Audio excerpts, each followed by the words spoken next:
আসসালামু আলাইকুম। আপনারা সবাই কেমন আছেন? আশা করি ভালো আছেন। এই দেখুন, আমাদের পোল্ট্রি মুরগি বিক্রি করে দিয়েছি।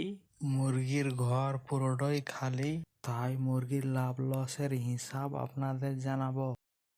50টি মুরগির ভেতরে 2টি মুরগি বাড়ির জন্য রেখে দিয়েছিলাম। 48টি মুরগি থেকে মুরগির ওজন পেয়েছি মোট 124 কেজি। দাম পেয়েছি 140 টাকা কেজি প্রতি। মোট দাম লেগেছে 17,360 টাকা।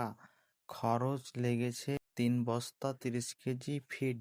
মোট ফিডের দাম 11,700। ছোট বাচ্চা 2,500 আর অন্যান্য খরচ 700 টাকা। মোট খরচ 14,900। 17,360 টাকা থেকে 14,900 টাকা বাদ লাভ থাকে 2,460 টাকা। মুরগির বাজার 145-50 টাকা হইলে লাভের পরিমাণটা একটু বেশি হইতো। ভালো থাকেন, সুস্থ থাকেন, খোদা হাফেজ।